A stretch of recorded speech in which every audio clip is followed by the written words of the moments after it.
Welcome to r/NuclearRevenge, where this guy gets revenge on his millionaire parents. A fitting twist. Background. I had a pretty terrible childhood. Don't get me wrong, I've heard of way worse, but it was far from healthy or normal. When I was young, my parents were millionaires, my father's parents owning several of the largest businesses in the region. They divorced before I was a teenager, and both of their lives plummeted downhill. By the time I was 16, I was living on my own. Drugs, alcohol, and addiction have long since killed them both. Neither of them ever worked a job since I was a teenager. Both of them died homeless before the age of 50. Situation. I joined the military and left town without ever looking back. As more years passed, I added more and more distance, physically and mentally, from my parents. When I was 20, I learned that my mother had been arrested for stealing a large sum of money from my grandmother, who was living on her own, but in the beginning stages of Alzheimer's. The state ended up pressing charges against my mother because my grandmother would not. The detective told me that they had to because my mum and her POS boyfriend were fueling the criminal underground where she lived. I was lost and shocked. I knew my mother had problems, but until this moment,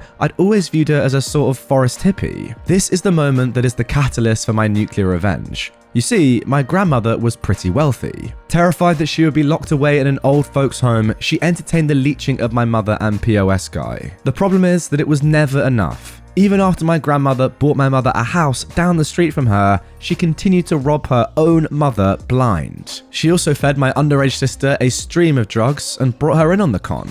It ultimately resulted in my mother and sister getting their first felony conviction, grand theft and check fraud, which my mother tried to pin on her own daughter because she was just a minor. A few years later, I was newly married with my first child and freshly returned from my first deployment to Iraq. We just completed another move across the country, and I'm starting a new job at a new unit. I get home from work and have a strange short voicemail from my uncle, who is like the okayest guy I've ever met. It literally just says, "My mum is in the psych ward at the big hospital in her town. She left everything in your name. I'm flying back home." This is where I learned that the legal document my grandma had me sign when I was 16 made me the executor of her estate, power of attorney, etc. My unit arranges a very generous amount of time off to fly across the country and deal with this bizarre scenario. She lived alone in this massive house. My mum had destroyed the house my grandmother bought her, then moved into grandma's house on the auspices of caring for her. There were so many fleas inside that the contractors I hired to make repairs wouldn't go inside. Needles everywhere, and for some reason, everything was an ashtray. It was an insane thing to witness and experience. I still refused to interact with my mum at this point of my life. But now that I had the keys to the kingdom, aka access to the pot of gold, she tried to worm back into my life with a renewed vigor. I always just told her to F off. My grandmother, in the meantime, had been deemed unfit to live on her own. I was 23 with a new baby and marriage, if you remember, so I made the poor decision to put my grandmother into a nursing home. I fixed up the house, rented it to create passive income so she would not deplete her savings, and headed back home. Of course, grandma is spicy and got kicked out of her swanky retirement home when she broke a coffee cup over some other lady's head for snooping around in her room. She was apparently wearing my grandmother's shoes when she got clocked. The same woman, a resident, had propositioned me in front of my wife when we were touring the facility. She was a different kind of the same spicy as grandma. Her only option after the incident was a psych ward. So my senile grandmother moved in with my family, and she lived with us for more than 5 years until her care was just out of our capability. This is about the time that I exacted my revenge. The nuclear option. When the state filed charges against my mother, way back when I was 20, part of her restitution included a lien that was placed against her property in the name of my grandmother for a little less than $100,000. Some years later, my mother had not paid her property taxes in so long that she was about to lose the house. She called me to explain that the lien would not be paid if the house was auctioned, which I knew was not true, but I saw an opportunity. I eventually worked out a deal with her. She would sign the deed over to me, and I would then sell the house and pay for her to move somewhere else. I fly to town, meet her, and sign the deed over. She expected me to use my name and credit to get her a luxury apartment. She also wanted me to buy her a new truck. And let's not forget the moving company. I rented her a U-Haul truck and got her a storage unit that I'd paid for 6 months. Then I put her and her POS boyfriend up in an extended stay for a little while. I fixed up the property and sold it to the same rental group that bought my grandmother's house shortly before. I used the money to buy annuities that enabled my grandmother to live in a normal house with a live-in nurse and care at 1:4 ratio, which is amazing for her. She still might run out of money because of what my mother did, and I honestly don't know what will happen then. She's got some years before I have to worry, and she is just shy of 100. My mother was on the street within 6 months. The last time I saw her, she looked like a crazy person who lives under a bridge, and she actually did at one point. She was covered in sores, balding, and methed out. She'd received a Social Security disability back payment of what would have been a significant amount for her. She died in the hospital less than 3 days later. She partied herself to death. The POS dropped her off at the curb and never saw her again. I told the dude I'd give him some money if he gave me the key to the storage unit. Somehow, years later, she'd managed to keep it. I shared the loot with my siblings, gave the POS $100, and closed that chapter of my life permanently. Wow, it's pretty insane how a couple of people can go from so much success to this. Dead at 50 or before 50. Like, that's unbelievable how someone's life can turn around that quickly. As for how your mum was treating her mother, your grandma, I just can't quite understand that, how people can be so cold, especially with their own parents who have done so much for them financially, yet still they take.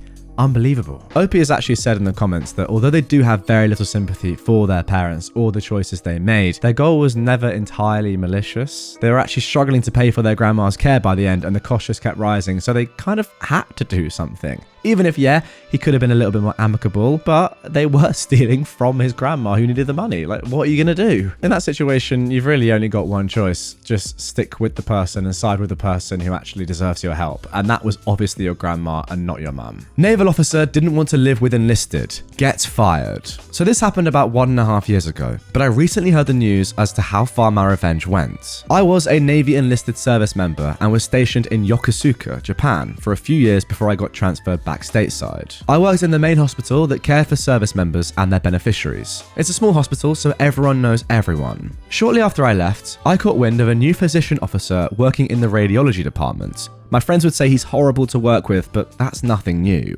However, someone saw him print a letter that he left on his desk, and they took a picture of it and sent it to me. He's requesting to move from enlisted housing to officer. For context, military housing is available for those who are married, have a family, or are qualified based on their rank and depending on the military base itself. Typically, officer housing is much nicer than the enlisted housing. In Yokosuka, housing is basically the same all around because it's overseas. But most of the housing is apartments, and each apartment complex is called a tower. For example, Fuji Tower. There are 9 towers, and 2 are for the officers, since enlisted members outnumber officers by a lot. Now, one thing about the military is that trash happens. When getting stationed, it is the active duty member's responsibility to either apply for housing on or off base before arriving, depending on what's allowed. If there is limited space and you don't apply for housing on time, then you get put where there is space. So our new officer got placed in an enlisted tower. Mind you, enlisted members have families of their own, and other officers have been placed in enlisted housing before without an issue. So here are some quotes in his letter. And yes, this guy has a PhD. I have many valid objections to living in a building of almost all enlisted and even many lower enlisted being an officer.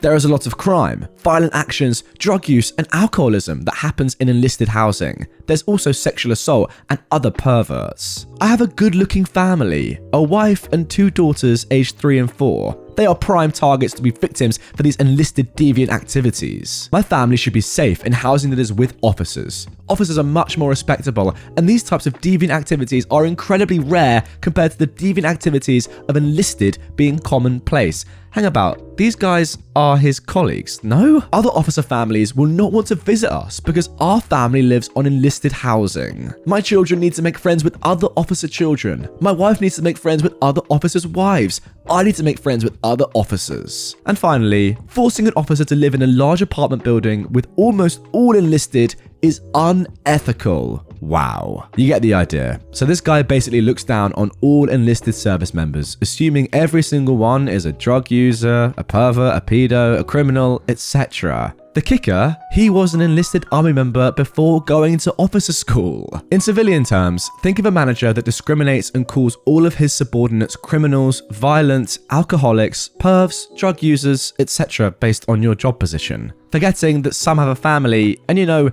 maybe aren't any of those things.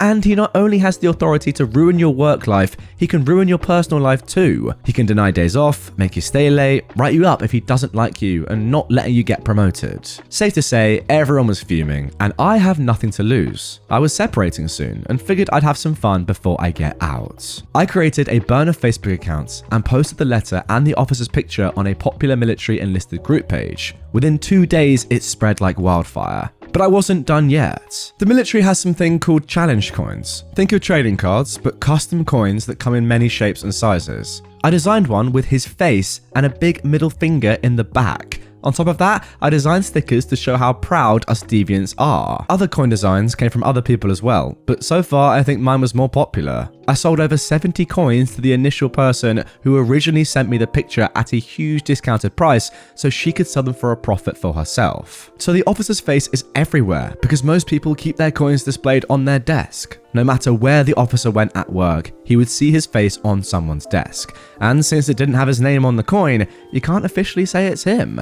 I sold more stateside and even some got sent to Europe. I made about $3,000 overall, which was nice. The story even got featured on the online naval newspaper and on 2 popular YouTube channels. And if you're military, you know the only time big military care is when it's too big to sweep under the rug.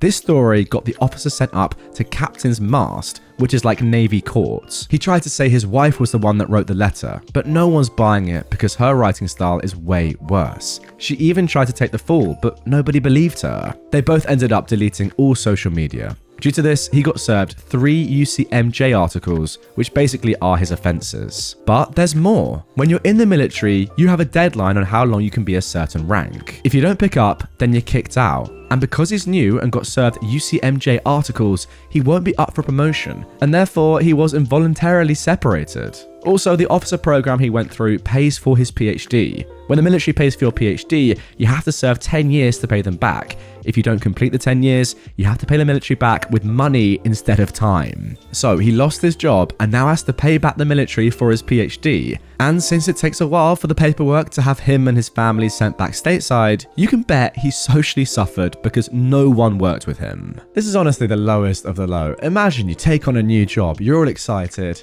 and you hear your boss talking behind you about how he doesn't want to be associated with people, with employees at your level because they're all horrible, deviants, they steal, they're good for nothing, etc., purely based on your rank, your position in that job, compared to your boss as your boss. That's exactly what's going on here. Just like insane stereotyping based on your level of employment. It's utterly ridiculous. You would never ever want anyone like this in a position of power at any job ever, let alone in the military and the Navy. Like, that's insane. I just don't really get how he thought he could get away with this. And those reasons for wanting to move to a different location to live in, just awful. At least give some proper reasons, like, I want to be with officers because I am an officer. That's reasonable. But then don't say it's because you hate the rest of the staff and the rest of the Navy for no reason at all. Insane. People are actually saying in the comments that they remember when this got international press attention. And if you are watching on YouTube and you know the YouTube channels that cover this story, let me know, because I'd love to, research this a little bit more. Can't believe this actually happened though.